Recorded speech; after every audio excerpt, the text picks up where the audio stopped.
Un missile nucléaire approche de votre ville. Il vous reste environ 15 minutes. Que faites-vous? Courir? Se cacher? Appeler quelqu'un? Ou, comme beaucoup, vérifier votre téléphone? Regardez par la fenêtre et tentez de vous convaincre que ce n'est rien. Cette hésitation les tue. Votre cerveau ignore les menaces impossibles, même si le compte à rebours a commencé. C'est la règle du 7-10. Accrochez-vous, prenez un carnet et soyez attentifs. Voici comment survivre à une explosion nucléaire, heure par heure, en banlieue. Chapitre 1, 8h07. Un SMS. David n'est pas du matin, ce qui est dommage car à 8h07 un mardi, il se pourrait que la fin du monde soit dans 15 minutes. Soudain, son téléphone vibre. Une alarme stridente emplit la pièce. David attrape son téléphone.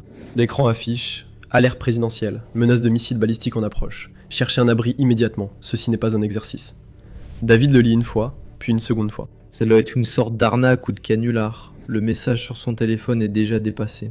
Le système d'alerte d'urgence sans fil de la FEMA, appelé WEA, envoie des alertes comme celles pour les inondations ou les alertes enlèvement en contournant le trafic cellulaire classique. Il ne subit jamais la congestion du réseau aux heures de pointe.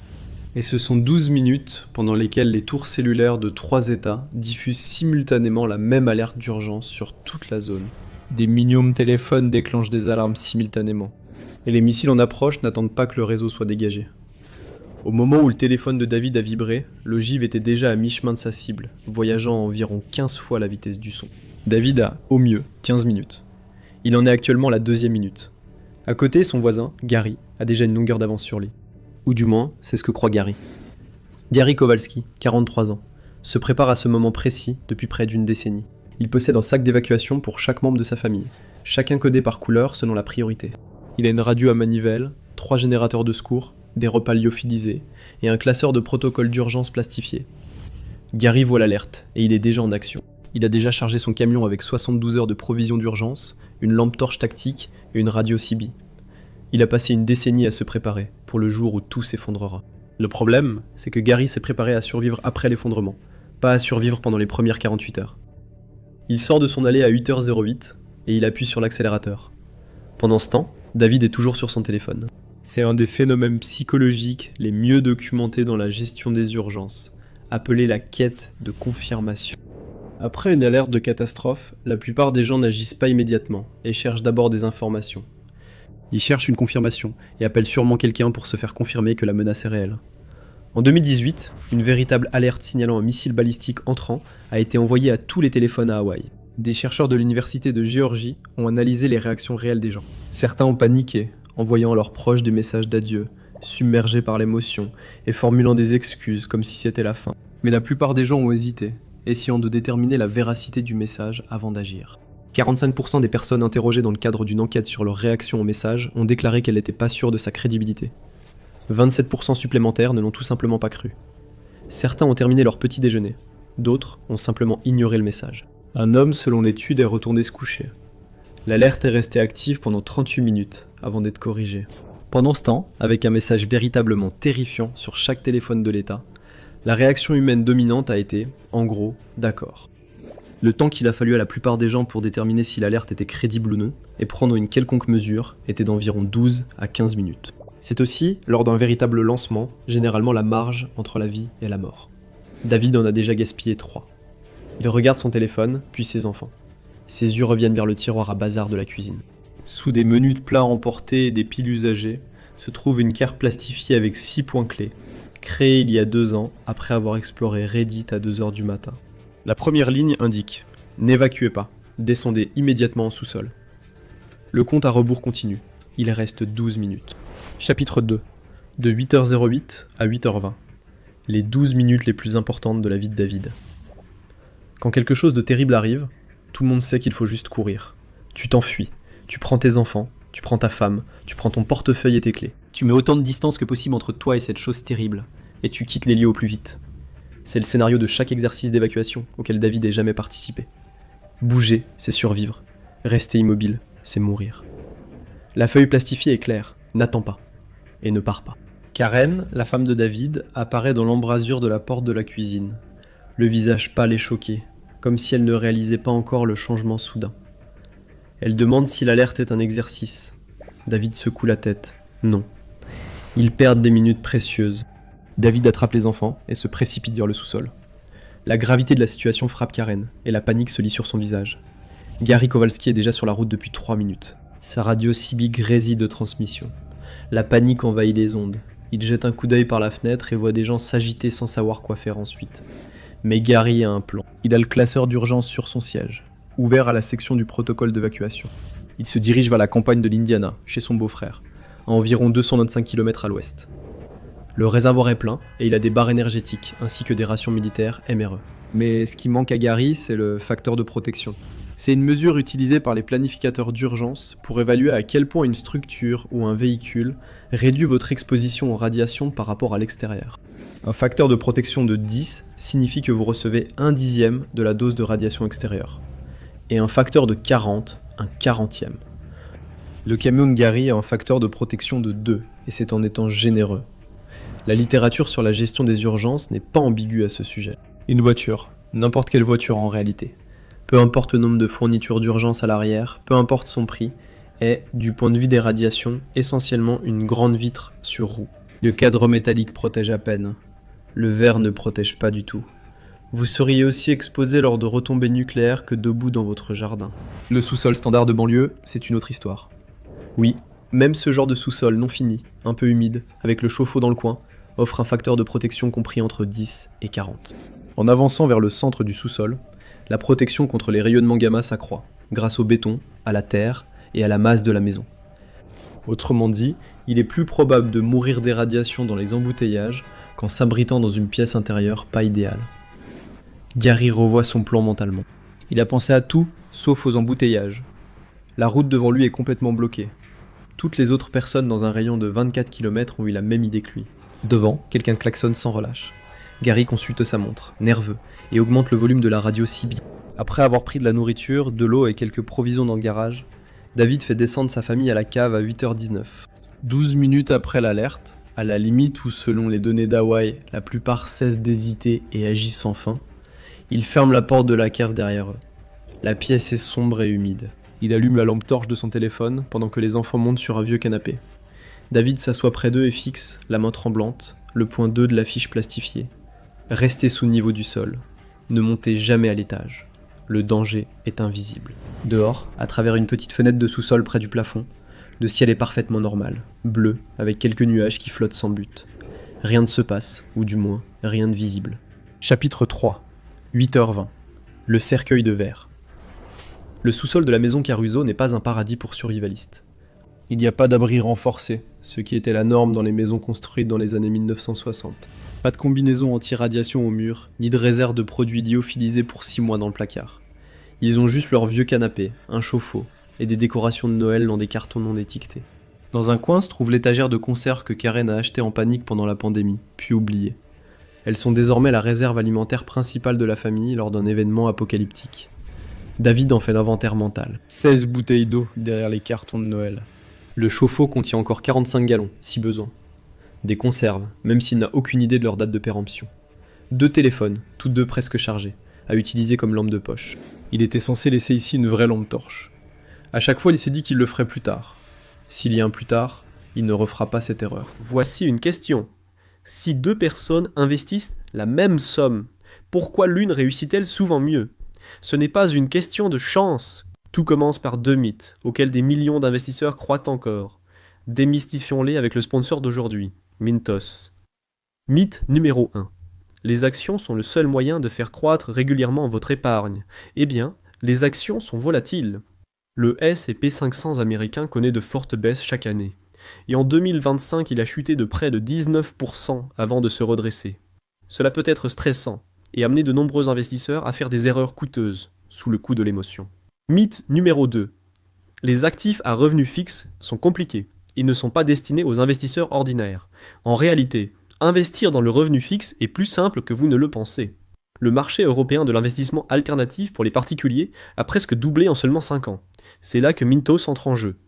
Mintos est une plateforme facile à utiliser qui vous permet d'investir dans des prêts, des obligations et de l'immobilier en seulement quelques clics. L'objectif est simple. Gagnez un revenu régulier sans dépendre des hauts et des bas du marché boursier et répartissez les risques. Les prêts sur Mintos ont offert un rendement net annuel moyen de 8,8% depuis 2015, ce qui est supérieur à un compte d'épargne. Mintos a été fondé en 2014 et compte plus de 700 000 investisseurs à travers l'Europe, gérant plus de 800 millions d'euros d'actifs pour les investisseurs. Investissez dès 50 € avec une gestion automatisée ou gardez le contrôle total. Pour recevoir un bonus de bienvenue exclusif, scannez le code QR ou cliquez sur le lien dans la description. Voilà, c'est fait. 2 mythes sur l'investissement ont été démystifiés. Investissez dès aujourd'hui avec Mintos. À travers la petite fenêtre du sous-sol, quelque chose a changé. Une alarme de voiture retentit dans la rue, puis une autre, suivie de cris lointains. L'enfant de 9 ans de David regarde par la fenêtre. La femme de Monsieur Kowalski est dehors, dit-il. David s'approche de la fenêtre et regarde. Linda Kowalski se tient dans son allée, en peignoir, le téléphone collé à l'oreille. Elle tourne lentement sur elle-même, cherchant un signal ou quelqu'un pour lui dire que c'était pas vraiment en train d'arriver. Elle regarde la rue, dans un sens puis dans l'autre, criant dans le téléphone. Puis elle lève les yeux vers le ciel. Si cette alerte est réelle, quelque chose est déjà en route. David ressent un choc froid de reconnaissance. Il regarde quelqu'un perdre du temps, exactement comme lui l'a fait. Elle erre sans but, Gary est parti sans elle. David ressent aussitôt une envie instinctive de monter, d'ouvrir la porte et de lui faire signe de venir. Et puis il relit le point numéro 2. Le danger est invisible, alors il reste là où... Cela ressemble à une faute morale, mais il vaut la peine d'être précis sur ce que David fait ou ne fait pas à cet instant. Il ne choisit pas de laisser ses voisins mourir. Il choisit de ne pas ouvrir une porte qui, une fois ouverte, transforme son sous-sol d'un abri scellé en un abri non scellé. C'est un scénario où la menace vient de particules en suspension invisibles, inodores, insipides et indétectables sans équipement spécialisé. Il la regarde disparaître à nouveau par sa porte d'entrée. David baisse les yeux vers le 3e point. Il est écrit. L'onde de choc arrive 1 à 3 minutes après l'éclair. Baissez-vous, couvrez-vous la tête. Il ouvre la bouche, l'éclair surgit avant qu'il parle. Même à travers la petite fenêtre du sous-sol, même à 30 km de distance, filtré par le verre, le béton et 2 mètres de terre de l'Ohio, la lumière semble étrange. Elle arrive sans un bruit. Ce n'est pas comme un éclair ou une surtension, cela vient de partout en même temps. La fine bande de pelouse hors de la fenêtre du sous-sol blanchit, puis devient d'une teinte si éclatante qu'aucun mot ne peut la décrire. Cela ne dure que 4 secondes, et le sous-sol reste silencieux. David se baisse et dit à tout le monde de se couvrir la tête et de se mettre derrière le canapé. Karem commence à protester, mais David insiste. Il bouge, et David regarde sa montre et commence à compter. 90 secondes, c'est ce que dit le point 3. 90 secondes entre l'éclair et la déflagration à 20 miles. Si Columbus a été touché, ils sont dans ce rayon. David arrive à 71. Un instant, la maison est silencieuse. L'instant suivant, elle ne l'est plus. Le changement de pression se manifeste moins par un son que par une secousse sourde. Elle traverse les fondations de la maison et remonte le sol en béton, jusqu'à frapper les semelles des chaussures de David, ses genoux et sa poitrine. Le chauffe-eau résonne. Des boîtes de décoration de Noël bougent sur l'étagère. Quelque chose tombe à l'étage, sans doute à la bibliothèque du couloir. Après un dernier craquement de la fenêtre du sous-sol, la pièce redevient silencieuse. À quelques kilomètres de là, le camion de Gary est abandonné dans l'embouteillage. La CB grésille encore de bribes de messages paniqués. Gary savait qu'il était coincé et ne pourrait pas rejoindre la maison de son beau-frère. Alors il a fait comme les autres. Il est sorti. Les gens crient et se bousculent entre les voitures. Les conducteurs abandonnent leurs véhicules. Gary n'est qu'une personne de plus prise entre la peur et l'instinct. Et puis le ciel devient blanc. Pendant un instant, tout le monde sur l'autoroute s'arrête. Les cris, la course, la panique. Tout se fige sous une lumière plus éclatante que tout ce que l'œil humain était censé voir. Gary regarde vers la ville. Une colonne de feu et de fumée s'élève dans le ciel. La fin du monde pour laquelle il s'est préparé pendant des années est arrivée. Mais tout ce qu'il a préparé est resté dans le camion. Le classeur d'urgence est toujours ouvert sur le siège passager. Les provisions sont encore rangées à l'arrière, et Gary se tient exactement là où son propre plan lui avait dit de ne pas être. Dehors, il regarde vers l'éclair. Dans la cave, David lève la tête. Il regarde sa famille, coincée derrière le vieux canapé. Sa fille Emma serre sa mère très fort. David fait un inventaire visuel rapide. Il n'y a ni blessure, ni sang, et le chauffe-eau fonctionne toujours. Plus important encore, la maison est toujours debout. Il souffle. L'électricité est coupée. La lampe torche de son téléphone est la seule source de lumière en bas. À l'étage, quelque chose goutte. Un tuyau peut-être, ou la lucarne. Il regarde par la fenêtre du sous-sol. Le ciel reste bleu, mais les oiseaux ne chantent plus. David regarde le point numéro 4, qui dit « Ce n'est pas fini. Le nuage radioactif arrive. N'ouvrez aucune porte ni fenêtre. C'est la règle la plus importante. » L'estomac de David se noue, car il sait que ce n'est que le début. Maintenant, ils doivent attendre. Chapitre 4, 8h23. L'heure du silence. La maison est toujours debout, ce qui, selon toute logique, est une bonne nouvelle. David sait que c'est une bonne nouvelle. Son cerveau l'interprète comme une bonne nouvelle. Et pourtant, il y a quelque chose de profondément insatisfaisant dans le fait de survivre à une explosion nucléaire. Car la partie que tout le monde imagine, la boule de feu, la destruction instantanée, ne dure même pas 2 minutes. Ce qui vient après, si vous êtes suffisamment éloigné de l'épicentre, est sans éclat, et c'est là le piège. Le cerveau humain, conçu pour reconnaître les motifs, a passé des centaines de milliers d'années dans la savane africaine, à apprendre à évaluer les menaces selon leurs caractéristiques visibles. Si un prédateur apparaissait, il ressemblait à un prédateur. Si un feu se déclarait, il produisait de la fumée. Si une inondation survenait, il y avait généralement de l'eau. La menace se présentait, votre cerveau la signalait, et votre corps réagissait. Le système fonctionnait. Les radiations gamma ne se présentent pas, elles sont incolores, inodores. Elles n'émettent aucun son distinctif, sont l'aide d'un compteur Geiger. À ces niveaux d'exposition, elles ne dégagent aucune signature thermique et ne provoquent aucune sensation physique, alors qu'elles dérivent actuellement vers la maison des Caruso, au nord-ouest, à environ 24 km/h. L'onde de choc initiale de la détonation au sol qui a frappé Columbus a provoqué une surpression massive à travers la ville. Mais les explosions au sol font autre chose. Elles aspirent d'énormes quantités de terre, de béton, d'asphalte et de débris dans la boule de feu elle-même. Ce matériau devient irradié et pulvérisé en particules microscopiques. Ensuite, il est transporté par le vent sous forme de retombées radioactives. Et à ce stade, ce nuage ne ressemble plus du tout à un nuage. Il ne ressemble à rien et se trouve à 18 km d'ici. La famille de David A. 44 minutes avant qu'un nuage invisible de retombées radioactives ne passe au-dessus de la maison. Chaque minute passée à l'intérieur, bien à l'abri, améliore leurs chances de survie. Sa fille ne sait rien de tout cela, elle veut juste savoir où est le chat. David regarde le point numéro 4, ne pas ouvrir les fenêtres ni les portes. C'est la règle la plus importante. Son fils regarde la fenêtre fissurée du sous-sol et demande « Si la bombe a explosé, pourquoi sommes-nous encore là ?» C'est la bonne question. L'onde de choc est arrivée, puis elle est passée. La maison tient, le ciel est bleu. Avant que David ne puisse répondre, un bruit sourd retentit à l'étage. Une fois, 2 fois, encore, quelqu'un frappe à la porte d'entrée. David ne bouge pas. Une ombre passe rapidement devant la fenêtre du sous-sol, puis s'arrête. Linda Kowalski apparaît derrière la vitre. Son visage est pâle, couvert de cendres, terrifié. Elle les voit. Un poing frappe la fenêtre. « S'il vous plaît !» Un autre coup. David sent son estomac se nouer. Chaque instinct lui dit de la laisser entrer. Il ne peut pas. Il prend la main de son fils et le détourne. Un dernier coup contre la vitre, puis le silence. La bongue n'est pas ce qui tue le plus de gens. Ce qui tue le plus de gens dans une situation comme celle-ci, c'est de partir trop tôt. C'est la règle du 7-10. C'est la partie dont personne ne parle, parce qu'elle demande de rester immobile et de ne rien faire. Ça fonctionne comme ça. À chaque multiplication du temps par 7, après la détonation, le débit de dose de rayonnement baisse d'un facteur 10. Après 7 heures, le débit de dose à l'extérieur est 10 fois inférieur à celui de la première heure. Après 49 heures, il est réduit à 1 centième, faisant du temps une arme contre les retombées radioactives. Chaque heure passée à l'abri derrière du béton, du bois, de l'isolation et de la terre réduit fortement la dose absorbée par David et sa famille. Au bout de 48 heures, un survivant correctement abrité peut n'avoir reçu qu'une infime fraction de la dose de radiation subie par quelqu'un exposé à l'extérieur pendant les mêmes 2 jours. Les calculs ne sont pas compliqués. C'est l'une des propositions mathématiques les plus simples que David ait vues dans son métier de responsable informatique. Les calculs demandent juste 48 heures au sous-sol, mais c'est là que ça se complique. David regarde le point 5. 48 heures minimum, 24 heures strictement minimum, si c'est absolument nécessaire. Ne laissez personne vous convaincre du contraire, y compris vous-même. Quelque chose change à l'extérieur de la fenêtre du sous-sol, subtilement, imperceptible si on n'observait pas déjà.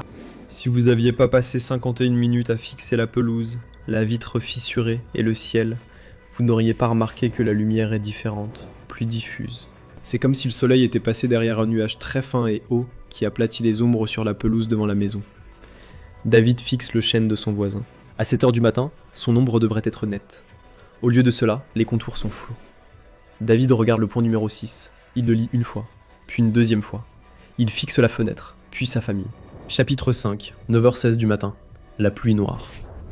Si vous voyez des particules tomber dehors, n'approchez pas des fenêtres. Il s'agit de retombées radioactives. C'est mortel.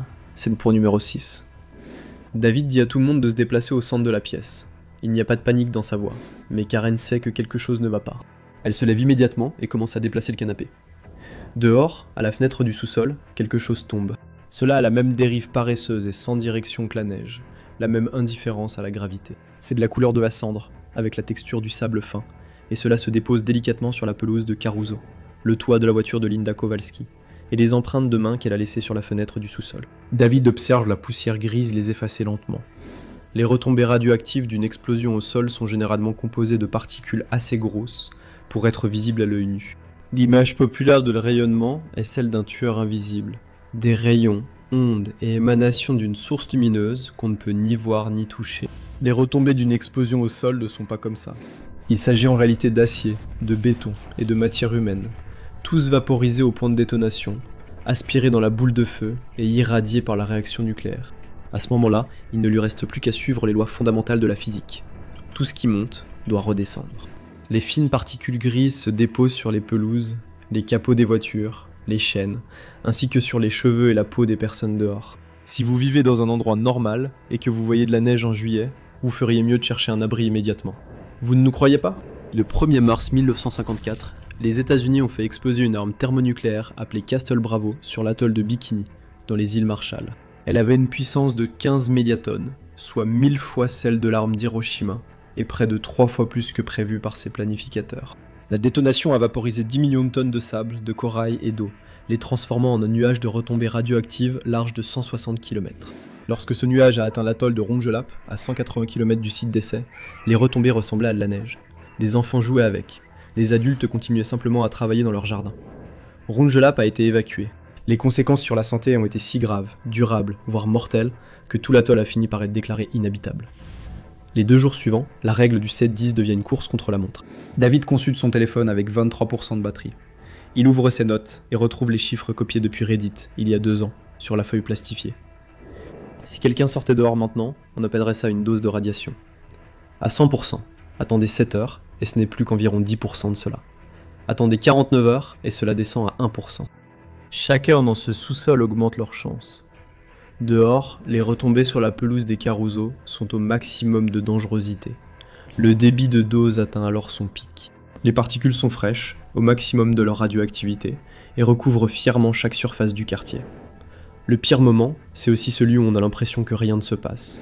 David pense à Linda Kowalski frappant contre la vitre, puis il s'arrête. Il n'y a plus rien à faire. Il refait les calculs, puis il fixe la feuille plastifiée. Les chiffres sont révélateurs. La différence entre les premières heures et les dernières heures, c'est la différence entre mourir du syndrome d'irradiation aiguë et être assis ici dans 48 heures, vivant, à se demander comment reconstruire ce qui reste. David commence maintenant à comprendre que c'est précisément à cela que cette feuille plastifiée a toujours servi. Savoir, à cet instant précis, à cette heure exacte où chaque neurone de son corps lui dit que le danger est passé, que les chiffres disent le contraire. À 9h31 du matin, les retombées sont si visibles que même la vitre fêlée et sale du sous-sol ne les cache pas. La pelouse devant la maison est grise, le chêne est gris, la rue est grise, les voitures garées sont grises, du moins celles qui ont encore toutes leurs vitres. On dirait un hiver silencieux et sans couleur. Emma demande si les chats peuvent rentrer. Ils n'aiment pas être mouillés ni la neige. David pense au chat, assis sur le rebord de la fenêtre de la cuisine, séparé du sous-sol par 11 marches et une porte cruciale. Il s'imagine traversant la cuisine, déverrouillant la porte. Cela ne prendrait qu'une minute ou une seule erreur. Une fenêtre du rez-de-chaussée a un facteur de protection d'environ 1. En d'autres termes, elle pourrait tout aussi bien ne pas exister. À 9h44, la radio CB de Gary Kowalski, abandonnée sur le siège passager, grésille une dernière fois. Une rafale de parasites, puis le silence. L'autoroute s'est transformée en parking. Les conducteurs, ayant abandonné leur voiture, sont allongés, immobiles entre les voies, couverts d'une poussière grise. L'horloge continue de tourner, et la règle du 7-10 poursuit son œuvre. Chapitre 6, 9h16, 48 heures. Les retombées radioactives tombent pendant 6 heures. La famille mange les pêches. Ils mangent de la soupe en conserve, parce que le réchaud de camping est dans le garage, et que le garage nécessite d'ouvrir une porte. Et ça, ce n'est pas envisageable. Karen, assise dans le noir, dresse des listes sur son téléphone, de ce dont ils auront besoin après. Depuis qu'ils se sont rencontrés, sa réponse face à la catastrophe, c'est la logistique. Vers 15h, David commence à voir Gary Kowalski autrement. Ce matin-là, Gary semblait être un exemple à ne pas suivre, lui qui s'était préparé 10 ans à la fin du monde. Désormais, David doute. Gary avait compris quelque chose que presque personne d'autre n'avait saisi. Le danger, ce n'était pas la bombe, c'était tout ce qui venait après. David pense à Linda, à sa voix derrière la fenêtre du sous-sol, aux voisins qui n'ont jamais réussi à descendre. Et puis il pense à ce qui va suivre. Les Caruso n'étaient pas des survivalistes. Ils n'étaient pas des experts en survie. Ils avaient seulement 6 points inscrits sur une feuille plastifiée. Au final, le plan tenait dans un tiroir à bric-à-brac. Parfois, ça suffit. La préparation de Gary l'a mené, avec une confiance totale, vers la décision qui avait le plus de chances de le tuer. Évacuer en voiture est plus dangereux que de s'abriter dans une cave. 6 heures après la détonation, la frontière qui a commencé à 8h07 n'est plus invisible. Elle est là, dans le monde réel. Dans les premières heures suivant une exposition à une forte dose de radiation, les symptômes prodromiques apparaissent. Nausées, vomissements, diarrhée, faiblesse, fatigue. Pour ceux qui se sont retrouvés dehors pendant la période de retombée, ceux qui ont traîné trop longtemps ou qui ont évacué en voiture et se sont retrouvés coincés, le corps commence maintenant à envoyer ses premières factures pour ses décisions. Le plus cruel dans le syndrome d'irradiation aiguë, c'est ce qui suit. Après les premiers symptômes prodromiques, il y a une phase de latence où le patient semble et se sent généralement en bonne santé pendant des heures, voire jusqu'à quelques semaines, puis il retombe gravement malade. Le corps semble se rétablir, les gens se sentent mieux, ils font des projets, puis la facture tombe d'un coup. Ce n'est pas le problème de David en ce moment. Le problème de David, c'est la question de la décontamination. Karen avait demandé ce qui se passerait s'il devait monter à l'étage puis redescendre. La solution, savon et eau. Retirez les vêtements extérieurs avant de rentrer, douchez-vous avec shampoing, sans après-shampoing. Karen le regarde, incrédule. David explique que les après-shampoings contiennent des composés pouvant lier directement les particules radioactives aux cheveux. La contamination reste alors piégée sous la cuticule du cheveu. Retirer seulement la couche externe de vêtements peut éliminer jusqu'à 90% de la contamination radioactive. C'est si simple et efficace que cela surprend même ceux ayant passé des années et dépensé des milliers de dollars à s'y préparer. Exactement. 24 heures après l'alerte, David monte seul les escaliers du sous-sol pour la première fois. Les enfants dorment. Karen n'essaie pas de l'en empêcher. Une aube pâle, couleur cendre, filtre à travers les stores cassés, révélant ce qu'il reste. La cuisine est dévastée. La fenêtre sud-est a disparu.